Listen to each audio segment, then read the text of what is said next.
Hello everyone, welcome to Civil Staff Teaching Exam and warm welcome to today's class. So this is your HPTGT class everyone for medical and non-medical chemistry और आज हम लोग करने वाले हैं biomolecules part first, जिसमें हम discuss करेंगे everyone the most important questions on protein and enzyme. Okay, so I hope that I'm clearly audible and visible to you. आप मुझे चैट बॉक्स में बता सकते हैं yes ma'am, all good. So let's start our class. Okay, yes, very welcome to the class everyone, very welcome. So now let's start our class everyone.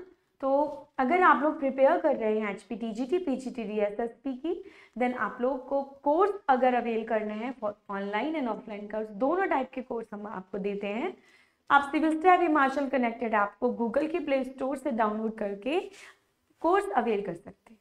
अगर आपको ये course लेना है तो आपको डिस्क्रिप्शन बॉक्स में लिंक भी दिया हुआ है, जहाँ पे कॉल करके, जहाँ पे आप क्लिक करेंगे तो आपको सारी इन्फॉर्मेशन हो जाएगी. नंबर पे कॉल करेंगे तो आपको सारी इन्फॉर्मेशन मिल जाएगी. ठीक है, तो हमारे जो कोर्स है एवरीवन, इनकी जो प्राइम फीचर्स है दैट इज पर्सनलाइज मेंटोरशिप आपको मिलती है, लाइव ऑनलाइन लेक्चर मिलते हैं, स्टडी मटेरियल आपको मिलता है, मॉक टेस्ट आपको मिलता है, free current affairs magazine and the weekly doubt session. Right, तो देखिए बच्चों, आपको अगर कमीशन की प्रिपरेशन करनी ही है और एक बहुत ही अच्छे सिस्टमैटिक अच्छे ढंग से करनी है, तो क्यों आप टाइम वेस्ट नहीं करना है बिल्कुल भी. आप जल्दी से जल्दी कोर्स जहाँ से आपको अच्छा लगे, ठीक है, वहाँ से आप कोर्स लें और एक पर्टिकुलर सिस्टमैटिक वे में अपनी तैयारी शुरू कीजिए. ओके, तो आजकल तो इतनी सारी फैसिलिटी है आपको कोर्सेज के लिए, आप कहीं से भी ले सकते हैं, अपने घर पे बैठ के पढ़ाई कर सकते हैं. तो एवरीवन, प्रिपरेशन अगर आपने स्टार्ट करनी है तो जल्दी से जल्दी कोर्स ले लीजिए. ठीक है, तो now let's start our class. तो सबसे पहले हम लोग डिस्कस करेंगे हमारा होमवर्क क्वेश्चन. तो होमवर्क क्वेश्चन क्या है बच्चों, दैट यहाँ पे है starch, plant, animal, identify X. तो आपको इसको देख के लग रहा होगा, आपने मुझे कमेंट सेक्शन में आंसर भी बताया है, that is absolutely correct. Answer है बच्चों डी यानी ग्लाइकोजन. प्लांट के अंदर जो कार्बोहाइड्रेट स्टोर होता है वो स्टार्च के फॉर्म में होता है, जबकि एनिमल्स के अंदर जो कार्बोहाइड्रेट स्टोर होता है that is in the form of glycogen. तो correct answer is option number D. Okay, देख लीजिए ना. तो इसके बाद हम स्टार्ट करते हैं हमारे एमसीक्यूज फॉर टुडेज क्लास में. हम क्या करने वाले, प्रोटीन और एंजाइम पे. तो now let's start with the protein everyone. पहला क्वेश्चन आपकी स्क्रीन पे एंड आपको मिलते हैं 30 सेकेंड्स. चलिए आंसर बताइए इसका क्या होगा, कमेंट में सेक्शन में बता दीजिए इसका answer. 30 seconds, take your time, read the question very carefully and answer मुझे चैट बॉक्स में बताइए.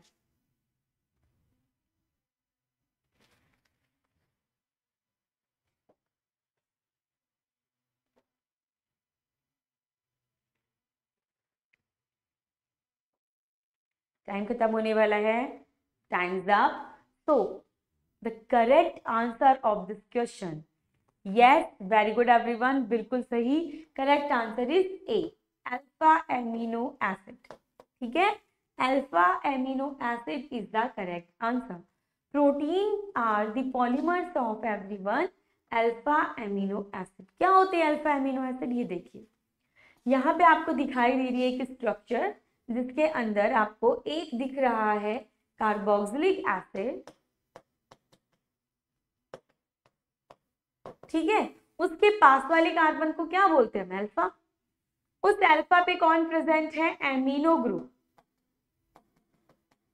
यानी कि ऐसे कंपाउंड जिनमें एसिड भी है और एमिनो ग्रुप भी है, और एमीन ग्रुप एसिड के अल्फा कार्बन पे है, उसे हम क्या कहते हैं, अल्फा एमिनो एसिड. जितने भी बच्चों प्रोटीन होते हैं they are alpha amino acid. ठीक है, ओके, चलो.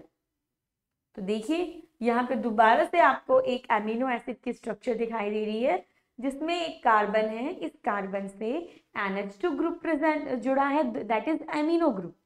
एक तरफ कार्बोक्सिलिक ग्रुप जुड़ा है और यहाँ पे आपको एक साइड चेन भी दिखाई दे रही है और एक हाइड्रो. दैट मीन्स एवरीवन, अगर आप किसी भी एमिनो एसिड को देखेंगे, किसी भी, ठीक है, मतलब जितने भी अमीनो एसिड होते हैं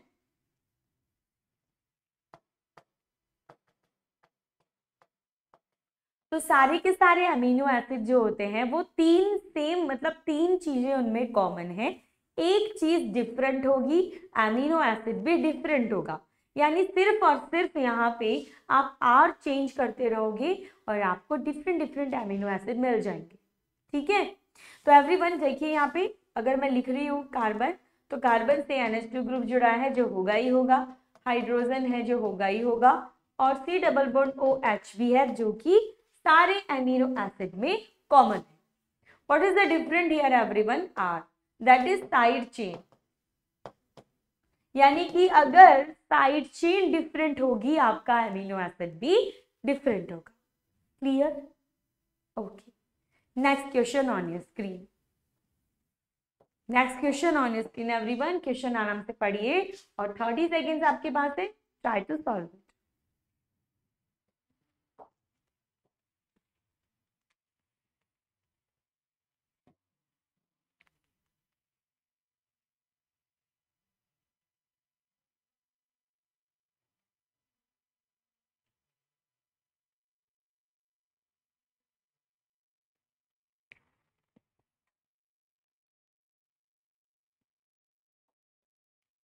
टाइम्स अप। तो क्वेश्चन का आंसर क्या है? बिल्कुल सही, the correct answer is option number C. ये हमने अभी अभी डिस्कस किया, रिमेंबर, हमने अभी अभी से डिस्कस किया है। नाउ लेट्स सी क्वेश्चन क्या कह रहा है। If the basic formula of an alpha amino acid is this, जहां पे आर है साइड चेन जो हमने अभी डिस्कस किया था। What is the primary point of distinction between any two protein? अगर प्रोटीन ए और प्रोटीन बी है बच्चों, आप इन दोनों को कैसे डिस्टिंग्विश करोगे, पहचानोगे? Only with the help of side chain, यानी ऑप्शन नंबर सी। अभी हमने बताया था, मैंने आपसे डिस्कस किया था कि एवरीवन अगर साइड चेन डिफरेंट होगी तो अमीनो एसिड भी डिफरेंट होगी। यस और नो? ओके, चलिए, सो नाउ आंसर हो गया हमारा C and this is the explanation I have also written for you. Now let's move towards the next question. हमारा नेक्स्ट क्वेश्चन क्या कहता है प्रोटीन के बारे में? कौन सा कंसेप्ट हमें समझ में आएगा? ये भी एक इंपॉर्टेंट क्वेश्चन है। सारे क्वेश्चन इंपॉर्टेंट है बच्चों। कुछ क्वेश्चंस एग्जाम्स में बहुत बार आए हुए हैं, ये क्वेश्चन भी उन्हीं में से एक है। क्वेश्चंस बहुत पूछा जाता है।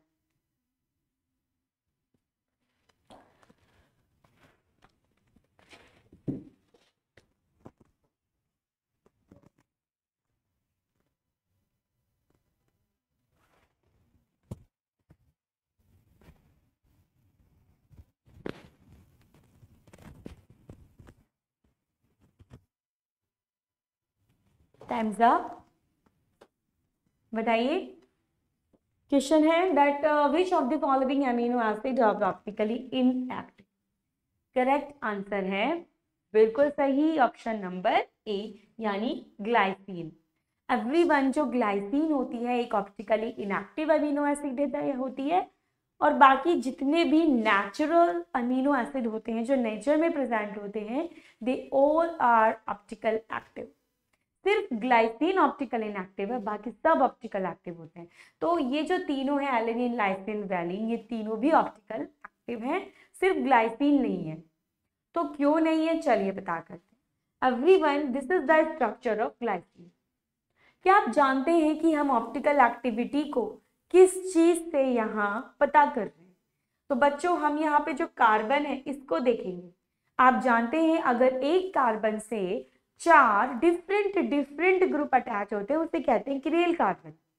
किरेल कार्बन है, इसका मतलब वो किरेलिटी शो कर रहा है, ऑप्टिकल एक्टिव है, क्योंकि 4 डिफरेंट ग्रुप हैं, उसमें कोई भी सिमेट्री नहीं लगेगी। टेट्राहेड्रल होता है कार्बन, तो उसमें ऑप्टिकल एक्टिविटी है। यहाँ चेक करो, इस कार्बन से 2 सेम हाइड्रोजन ग्रुप प्रेजेंट है, दैट इज द ग्लाइसिन। तो कार्बन यहाँ पे 4 डिफरेंट ग्रुप यहाँ अटैच नहीं है, तो किरेल कार्बन एब्सेंट है, इसलिए कंपाउंड ऑप्टिकली एक्टिव है। Clear? Okay, so now let's move towards the next question. Which of the following is a non essential amino acid everyone. आपको बताना है इनमें से कौन सा अमीनो एसिड नॉन एसेंशियल है। अब देखो ये जो क्वेश्चन है ना, ये मेमोरी बेस्ड क्वेश्चन है, यानी आपने अगर एसेंशियल नॉन एसेंशियल लर्न किए हैं तो आप ये क्वेश्चन बता सकते हो। और इस टाइप के क्वेश्चन भी आते हैं। अब एग्जामिनर को आपको अटकाना भी तो है, तो ये जो रटने वाले क्वेश्चन है ये भी वो देता है कि चलो बच्चों के इस पे नंबर कटेंगे, है ना। तो essential non essential everyone, non essential आपसे पूछा गया है इनमें से कौन सा है। Threonine, glutamine, phenylalanine and valine. 30 seconds done and the correct answer is, बताइए। yes, B is the correct answer, glutamine.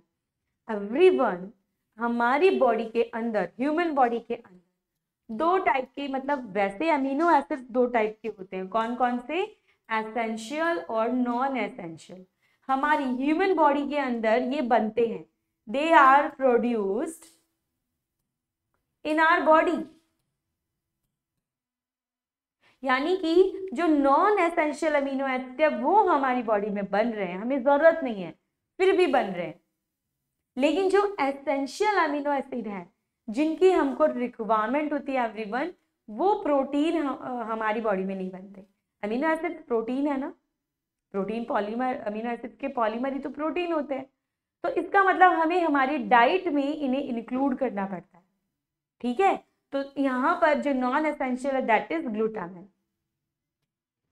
तो this is the list of essential amino acid and non essential amino acid. तो हमारे batch में तो मैंने जब ये पढ़ाया था तो मैंने इसकी एक ट्रिक बताई थी to remember essential amino acid. आप लोग भी इसकी एक ट्रिक बना सकते हैं इसको याद करने के लिए अपने अकॉर्डिंग। और एवरीवन, आपको दोनों याद नहीं करने, आपको सिर्फ एसेंशियल अमीनो याद करना है क्योंकि नंबर में कम है। आपने अगर इनको लर्न कर लिया, इसके अलावा जो अमीनो एसिड है वो सारे के सारे नॉन एसेंशियल है, ठीक है। तो आप फोकस किस पे करेंगे? एसेंशियल। चलिए, all right, very good everyone. So now let's move towards our next question. Proteins are formed primarily from which type of bond? और आपका टाइम स्टार्ट होता है अभी। यानी कि इसने पूछा है प्रोटीन का जो मेजर किस टाइप के बॉन्ड प्रोटीन में बनते हैं।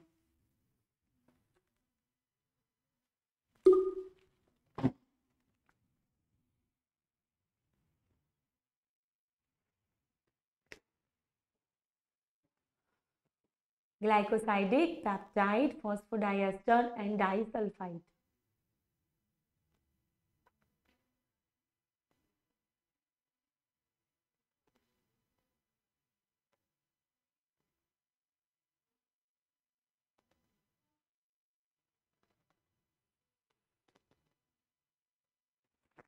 Time's up. Okay everyone, so the correct answer chat box में yes, absolutely correct।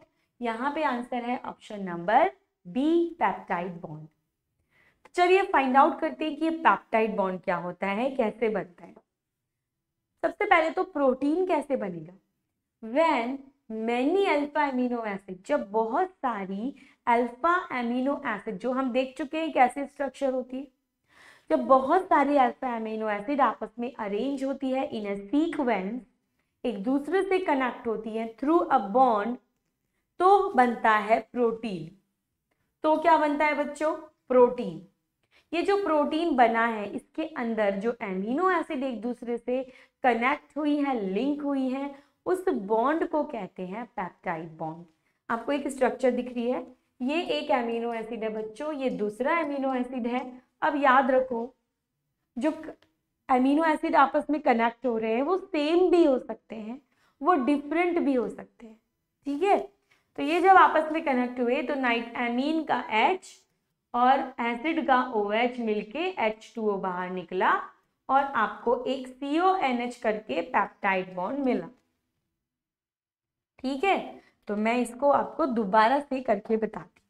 तो चलो, हमने लिखा एक अमीनो एसिड, तो आप जानते हैं कि अमीनो एसिड में एक तरफ होता है एसिड और दूसरी तरफ होता है हमारा एमीन। जब ये एमिनो एसिड वन रिएक्ट करेगा दूसरे से, तो वो सेम भी हो सकता है, डिफरेंट भी। मैं सेम ले रही हूँ, तो बच्चों सेम जब मैं लूंगी तो आप जानते हो यहाँ पर जो एमिनो है ये एक बेसिक ग्रुप है ना, और ये एक एसिडिक ग्रुप है। अब आप मुझे बताओ, जब ये अपने ही जैसे दूसरे से रिएक्ट करेगा तो एसिड एसिड तो रिएक्ट नहीं करते आपस में, बेस के साथ कर सकता है एसिड बेस रिएक्शन। तो बच्चों हो जाएगी, यहां हमें लिखना होगा अमीन NH2 यानी HNH, फिर आएगा कार्बन जिससे कि जुड़ा है हाइड्रोजन और एल्काइल चेन, और यहाँ आ जाएगा हमारा दूसरा एसिड। ठीक है, तो क्या होने वाला है यहाँ पे, एसिड बेस न्यूट्रलाइजेशन रिएक्शन हो जाएगी। ये H ये OH निकल के -H2 बाहर निकालेगा, और जो बचेगा क्या वो ये है, वहां से स्टार्ट कर रही हूं मैं लिखना C डबल बॉन्ड O और NH, ये रहा हमारा एक दूसरे से कनेक्टिंग बॉन्ड। ओके एवरीवन, तो ये जो बॉन्ड बना है इसे कहते हैं हम peptide bond.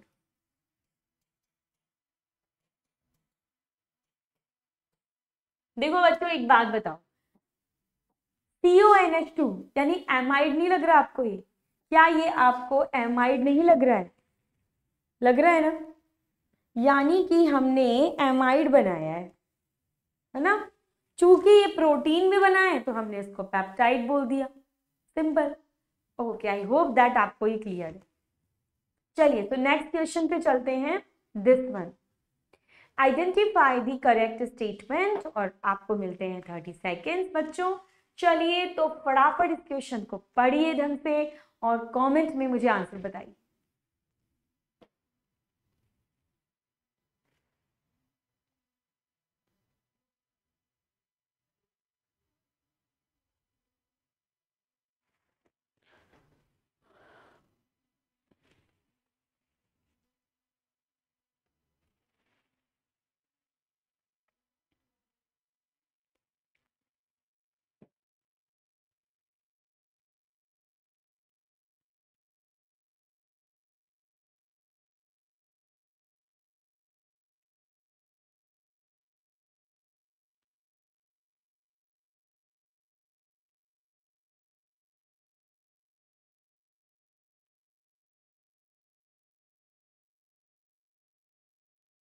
Time's up.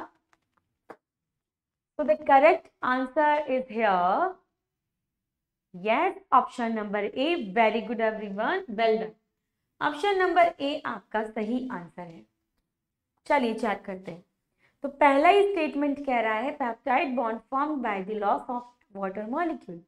Yes, absolutely correct. देखो हमने अभी बनाया पेप्टाइड बॉन्ड, एक H2O बाहर निकाला 2 एमिनो एसिड से, और हमको हमारा ये क्या मिल गया, प्रोटीन के लिए एक एमिनो एसिड रेडी हो गया। तो पेप्टाइड बॉन्ड तो बनता ही है, पेप्टाइड बॉन्ड बनता है, बिल्कुल सही। A protein is made up of only one type of amino acid? No. Protein में एक से ज्यादा टाइप ऑफ अमीनो एसिड हो सकते हैं, सेम से भी बना हो सकता है, डिफरेंट से भी बना हो सकता है। ठीक है, तो प्रोटीन में तो बहुत सारे टाइप के अमीनो एसिड होते हैं बच्चों। Dipeptide consist of different amino acid. अब देखो डाइपेप्टाइड में 2 अमीनो एसिड की यूनिट्स है, डाइपेप्टाइड जिसमें 2 पेप्टाइड बॉन्ड है, तो वो 2 एमिनो एसिड से ज्यादा से मिलके बना है, तो उसके अंदर बच्चों डिफरेंट एमिनो एसिड, बिल्कुल हमेशा डिफरेंट से मिलके बनेगा जरूरी नहीं है, डिफरेंट से मिलके बनेगा जरूरी नहीं है, सेम से भी मिलके बन सकता है। Glycosaminine is a tripeptide, it's a dipeptide, इसमें 2 एमिनो एसिड है। ठीक है, तो हमारा जो करेक्ट आंसर है that is option number A only. ठीक है, करेक्ट, वेल डन एवरीवन, बिल्कुल सही किया आप लोगों ने, है ना। चलो तो नेक्स्ट क्वेश्चन, ऑल राइट, इसका आंसर बताइए। Which of the following bond is not found in fibrous protein? Not found. Okay, and your time starts now.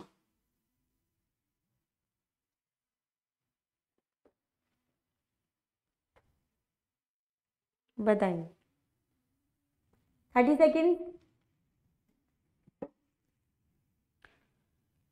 Phosphodiester, peptide, hydrogen bond disulphide.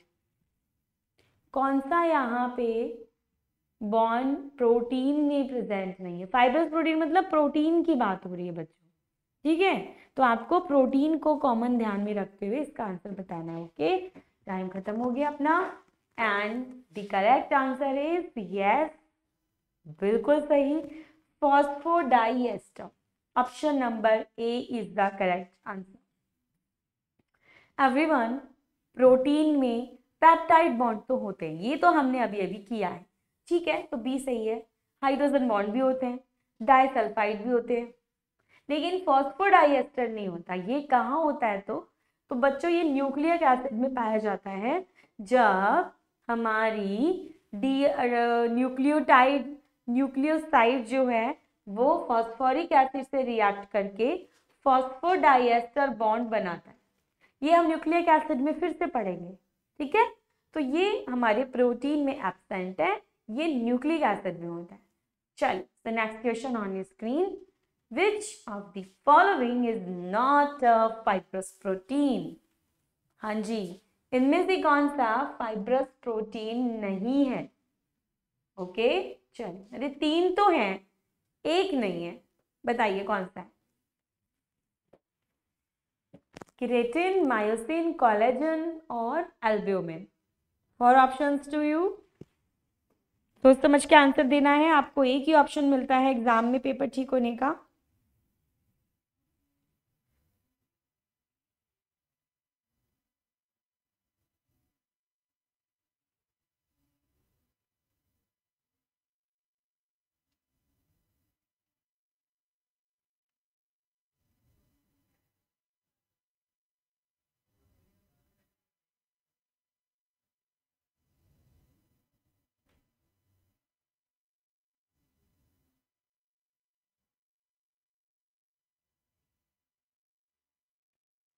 Time's up.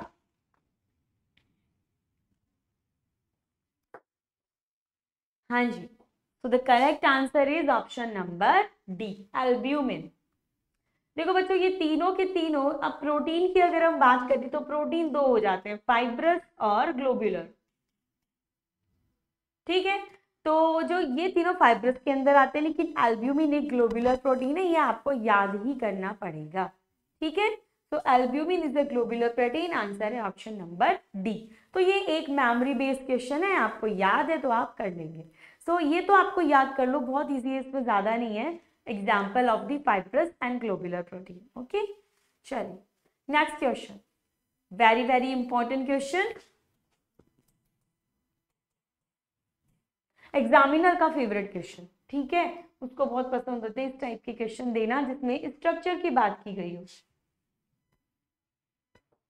The sequence in which the amino acid are arranged in a protein is called which type of structure? बताइए।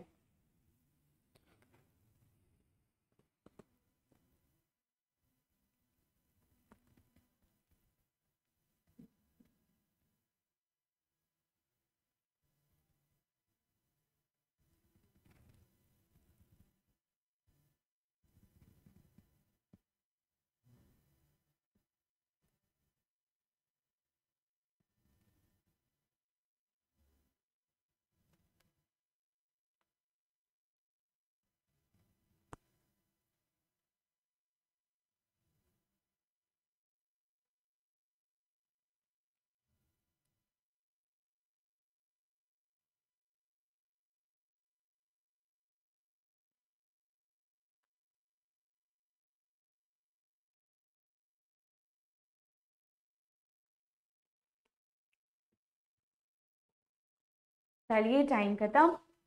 तो the correct answer is yes everyone, बिल्कुल सही, primary structure. The sequence of amino acid in a protein, उसे हम primary structure कहते हैं, ठीक है। इस तरीके से आपको एमिनो एसिड में प्रोटीन की प्राइमरी स्ट्रक्चर दिखाई देगी। ये आपको जो ऐसे चेन दिखाई दे रहे हैं, इसमें ये जो ब्लू ब्लू गोले आपको दिख रहे हैं, these are the amino acid. ये एक सीक्वेंस में जुड़े हुए हैं, उससे पर्टिकुलर प्रोटीन बनती है जाके। अगर एवरीवन आपने सीक्वेंस ऑफ एमिनो एसिड में चेंज किया तो आपको एक डिफरेंट प्रोटीन मिलेगी, ठीक है। और ये प्राइमरी स्ट्रक्चर होती है, यानी बेस होता है एक एमिनो एसिड के स्ट्रक्चर का। Okay, so now let's move towards the next question, that is this one. Which type of the bonds govern the secondary structure of protein? आपको बताना है इनमें से जो 4 बॉन्ड आपको दिख रहे हैं, इनमें से कौन सा बॉन्ड प्रोटीन की सेकेंडरी स्ट्रक्चर के बारे में बताता है। ओके, चलिए your time start now.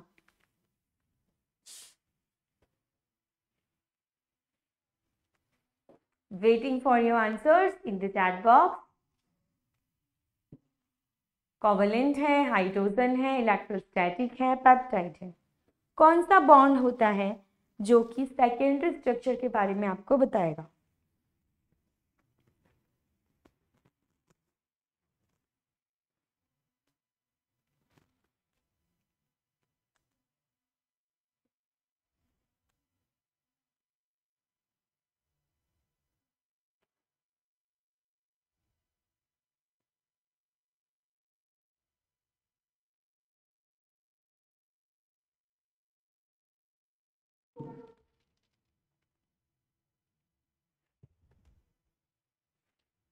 Times up everyone. I hope आप लोगों ने इसका आंसर सही बताया है। तो इसका करेक्ट आंसर है यस, ऑप्शन नंबर बी, यानी कि हाइड्रोजन बॉन्ड। तो बच्चों जब हम सेकेंडरी स्ट्रक्चर की बात करते हैं प्रोटीन की, तो वहां पर जो सेकेंडरी स्ट्रक्चर होती है वो शेप की बात बताती है, यानी कि जो आपके पॉलीपेप्टाइड चेन है वो हाइड्रोजन बॉन्ड की वजह से डिफरेंट डिफरेंट शेप एक्वायर कर लेती है। तो 2 टाइप की बेसिकली शेप यहाँ बनती है, एक तो बीटा प्लीटेड शेप और एक होती है अल्फा हेलिक्स, है ना। तो that is because of the hydrogen bonding. तो सेकेंडरी स्ट्रक्चर क्या है, हाइड्रोजन बॉन्ड उसके अंदर पाए जाते हैं। क्लियर, चलिए। So next move towards our next question, that is this one. The structure in which the all peptide chain are stretched out to the full extension and laid side by side to the intermolecular hydrogen bond is called. बताइए इसका answer क्या होगा, और आपका time start होता है अभी। तो बेसिकली इसका जो आंसर है that is related to our first question.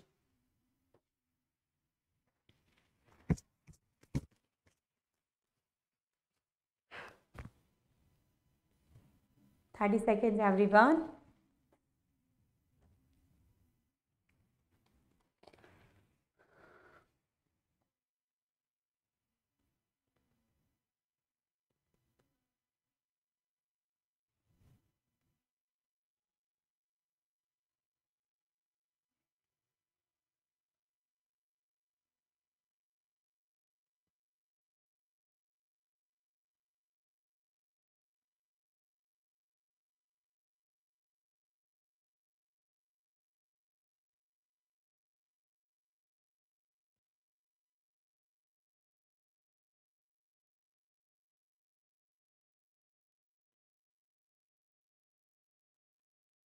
Done? Yes, everyone. So the correct answer is here beta pleated sheet because secondary structure की बात होगी, ठीक है। यानी कि इंटरमॉलिक्यूलर हाइड्रोजन बॉन्ड अगर आपको दिख जाते हैं तो सेकेंडरी स्ट्रक्चर की बात हो रही है। पर ये आपसे बोल रहा है ये तो अल्फा हेलिक्स हो सकता है, बीटा प्लीटेड शीट होता है।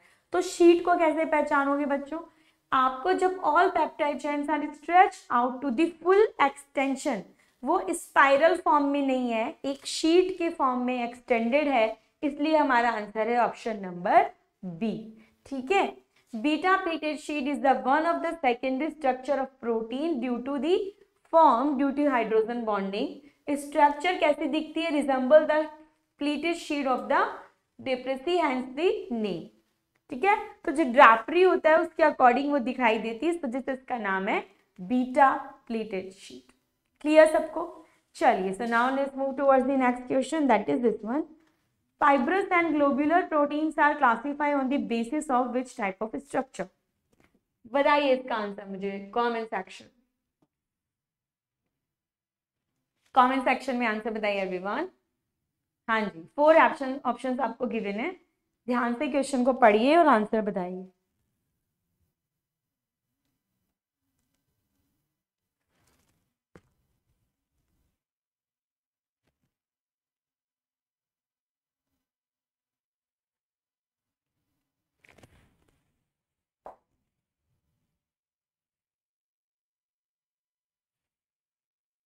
Thirty second given to you. Yes, done. तो प्राइमरी स्ट्रक्चर के बेसिस पे क्लासिफाई कर सकते हैं या सेकेंडरी बेसिस पे या टर्शियरी बेसिस पे। तो the correct answer is here everyone, option number C.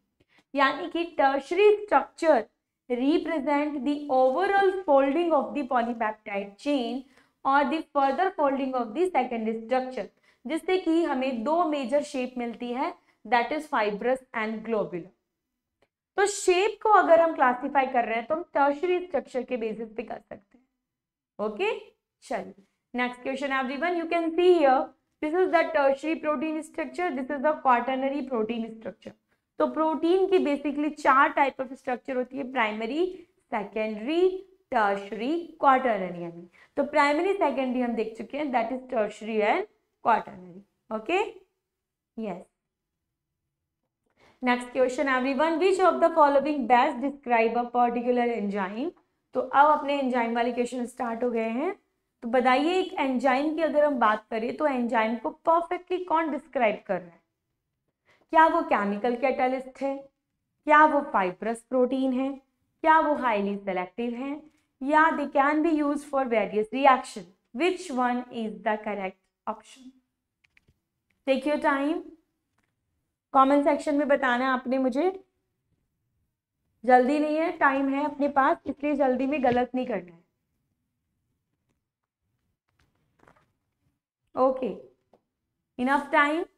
So the correct answer is here highly selective. बिल्कुल सही, very good, well done everyone. देखिए जो एंजाइम होते हैं इसके बारे में आपको थोड़ी सी इंफॉर्मेशन दे देती हूँ। एंजाइम जो होते हैं these are the bio catalyst, इन्हें हम क्या बोलते हैं? Bio catalyst.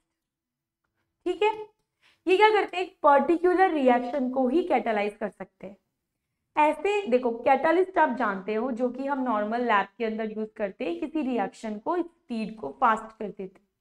अगर ये सारी चीजें हमारी एक लिविंग सेल में हो रही है, लिविंग बॉडी में हो रही है, तो इसे हम बायो कैटालिस्ट कहते हैं। ठीक है, एक बायो कैटालिस्ट यानी एक एंजाइम सिर्फ एक स्पेसिफिक रिएक्शन को ही कैटालिस्ट कर सकता है, वो किसी दूसरी रिएक्शन के लिए आप यूज नहीं कर सकते। जैसे हमने कार्बोहाइड्रेट में किया था hydrolysis of sucrose, do you remember? Yes. तो वहां हमने क्या किया था बच्चों? वहां पे हमने जब सुक्रोज को हाइड्रोलाइज किया था तो हमें मिला था glucose and fructose. Invertase enzyme हमने यूज किया था। तो एंजाइम, वो जो इन्वर्टेज एंजाइम तो सिर्फ और सिर्फ वहां यूज होगा और कहीं नहीं। ठीक है, तो ये हाईली सेलेक्टिव होते हैं। Correct answer is option number C. Very good everyone, well done. Next question, the enzyme which catalyzes the conversion of protein to amino acid। हम पहले एमिनो एसिड से प्रोटीन बना रहे थे, अब हम क्या कर रहे हैं? दोबारा प्रोटीन को हाइड्रोलाइज करेंगे तो वो जाके एमिनो एसिड में देगा, है ना? तो बताओ इनमें से कौन सा एंजाइम यूज करेंगे?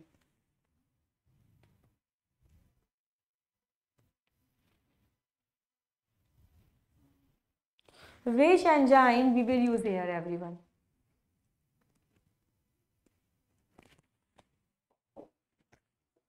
Yes, invertase, urease, nuclease, protease. Yes, the correct answer is protease. Very good. Proteases मतलब हमने करा क्या है? हम प्रोटीन ले रहे हैं, प्रोटीन का हाइड्रोलाइसिस करवाएंगे तो हमको एमिनो एसिड मिलेगा। एमिनो एसिड मिलेगा everyone, amino acid plus amino acid, बहुत सारे। क्योंकि बेसिकली हम कर क्या रहे हैं? हम जो पेप्टाइड बॉन्ड है ना, बेसिकली आप क्या कर रहे हो? जो पेप्टाइड बॉन्ड है इसको हाइड्रोलाइज तोड़ रहे हो। यहाँ भी एमिनो प्रोटीन है, यहाँ भी स्ट्रक्चर है। ये जब टूटेगा तो आपको यहाँ पे दोबारा से अमीनो एसिड मिल जाएगा। ये काम एक एंजाइम करता है, उसका नाम है प्रोटीएज एंजाइम। ठीक है, अब प्रोटीएज एंजाइम भी 2 टाइप के होते हैं, पेप्सिन और ट्रिप्सिन, जो यहाँ पर ये काम करते हैं। ठीक है, अब आप हो सकता है बोलो मैम हम प्रोटीन को क्यों तोड़ रहे हैं? तो एवरीवन, जब हम लोग हमारे खाने में, फूड में प्रोटीन एज अ डाइट लेते हैं तो बॉडी में जाता है, वहाँ पे मेटाबॉलिज्म होता है, यानी कि जो भी हमने खाना खाया उसको तोड़ा जाएगा छोटे छोटे मॉलिक्यूल्स में, उससे एनर्जी निकाली जाएगी, उससे फैट बनाया जाएगा, उससे ऑक्सीजन निकलेगी, वो सब हमारी बॉडी को चलाता है। इसलिए हमें प्रोटीन को अमीनो एसिड में दोबारा से तोड़ना पड़ेगा, हाइड्रोलाइज करना पड़ेगा। ठीक है, चलिए next question. Enzymes are basically, enzymes क्या होते हैं? पॉलीसैकेराइड होते हैं, या शुगर है, या पॉलीपेप्टाइड है, या पिरिमिडीन बेसिस है, ये क्या है? ठीक है, आपको बेसिकली बताना है एंजाइम किससे मिलके बने हैं। Okay, so take your time, 20 seconds enough.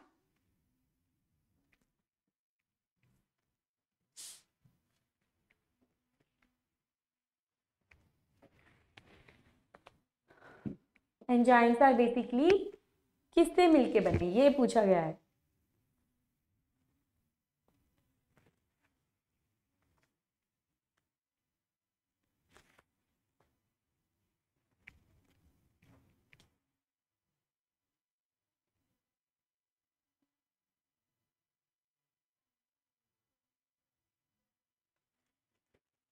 Done? हाँ जी, तो the correct answer is yes, absolutely correct, these are polypeptide everyone.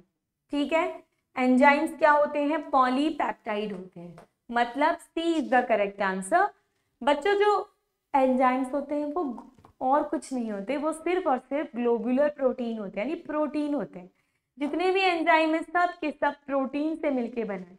तो आप मुझे बताओ कि प्रोटीन किससे मिलके बना है? आप बोलोगे मैम प्रोटीन मिलके बना है poly amino acid, poly amino acid से, और ये एमिनो एसिड एक दूसरे से पेप्टाइड बॉन्ड के थ्रू कनेक्ट है। तो क्या मैं इसको पॉलीपेप्टाइड बोल सकती हूँ? है ना? ठीक है, polypeptide is the correct answer. Okay, चलो next. The prostatic group which get attached to the enzyme at the time of reaction are called। अब यहाँ पे आपको बताना है कि भाई जो हम रिएक्शन होता है, जो एंजाइम रिएक्शन कर रहा है, उसके साथ में एक छोटा सा नॉन प्रोटीन पार्ट भी अटैच होता है, उसे क्या कहते हैं? ठीक है, चलिए आंसर क्या है?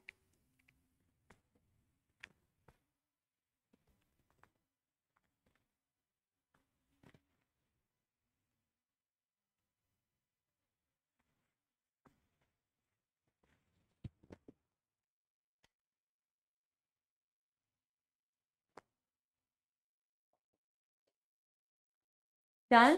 यस, बिल्कुल सही। द प्रोस्थेटिक ग्रुप जो अटैच रहता है एंजाइम के साथ, दैट वी कॉल को एंजाइम। को enzyme is the correct answer everyone, very good.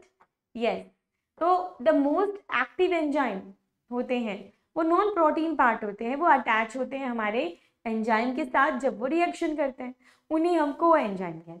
ठीक है, यस, तो everyone this is your homework question. आपको आइडेंटिफाई करना है the correct statement about the enzyme.